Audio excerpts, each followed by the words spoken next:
Our latest interview with local businesses in Pinner focuses on Sean White, the charismatic publican of the Queen's Head in the High Street. Sean, it's now 6 years since you took over running the Queen's Head. How do you measure your success and progress over those years? Well, we took over a pub that was having some difficulties, and sadly the previous landlady was unwell at the time. The pub needed a revamp, and that was the very first thing that we had to address was the interior decor and the toilets and staff facilities and the kitchens and so on. So that was quite a chunk of work to do in year one. However, it's paid off. It's paid off handsomely in some respects, because we have only just recently been given Pub of the Year, Green King Pub of the Year. This is out of 1,200 pubs, and that was a reflection really of the work we have done in those 6 years. We've doubled our turnover, just over doubled our turnover in that period.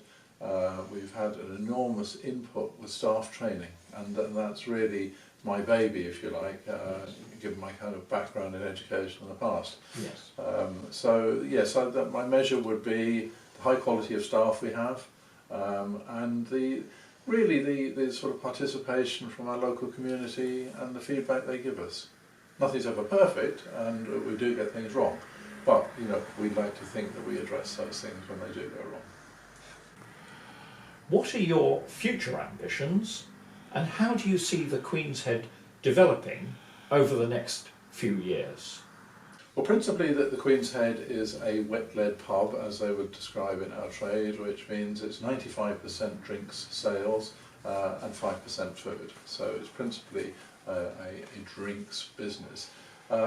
We like to think that we're at the heart of the community, and I know that's a phrase that's grossly overworked these days. We are very active with community groups.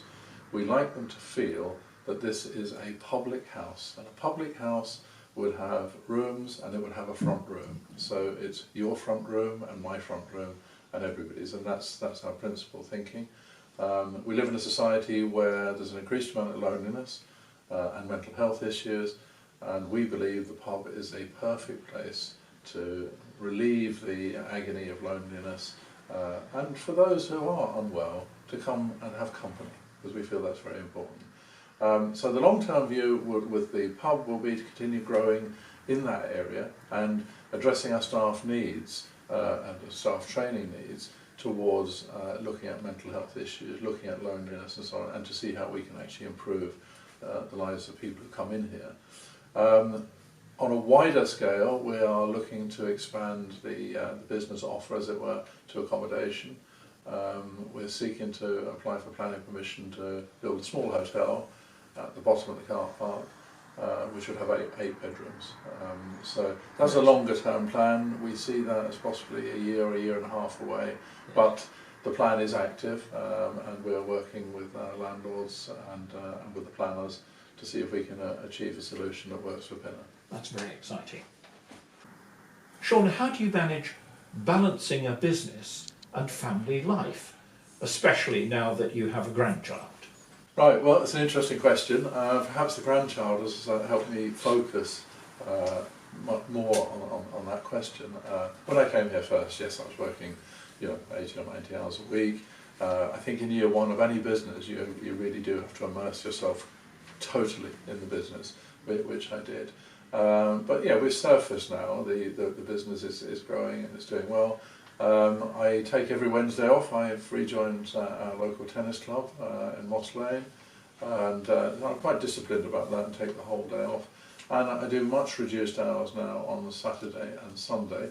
So I've returned to my private flying, which I do with my son, and he runs his own business in Denham as an aircraft engineer. So yeah, I think I've got the balance about right now. I'd like to think I have, and myself and my wife enjoy our meals out and our wine and so on. So yeah, it's reasonably balanced. I'm pretty happy with it. Thank you for that insight.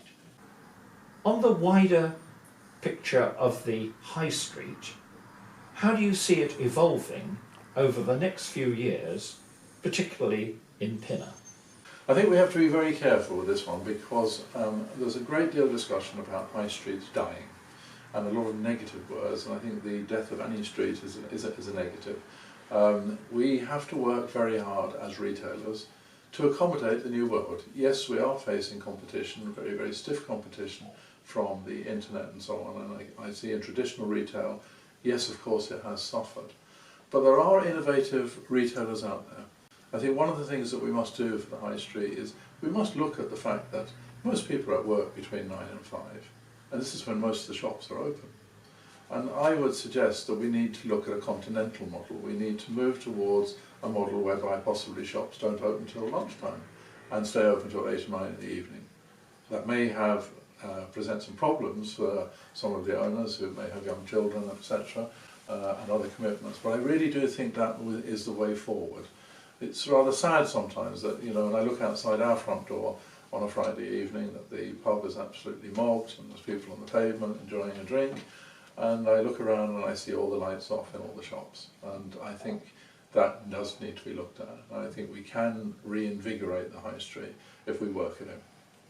Of course, increasingly, the high street will be dominated by hospitality industries, by restaurants and so on, and well-being shops of all descriptions. So again, retailers may have to look at how they expand their businesses and how they diversify, and that may well be an important aspect. But I don't think the high street is dead. I think we really have to embrace this great tradition that we have in Britain of the high street and work on it, because everything evolves, and I think the high street will evolve. Some of the doomsayers are suggesting it should just become residential as it would have been in the 1700s. I don't really think that is the way forward, because the high street's a big employer, and it's a very, very important part and focus of the community. Sean, thank you very much indeed for that positive note for the high street, particularly as it applies to Pinner. Thank you very much, David. Thank you.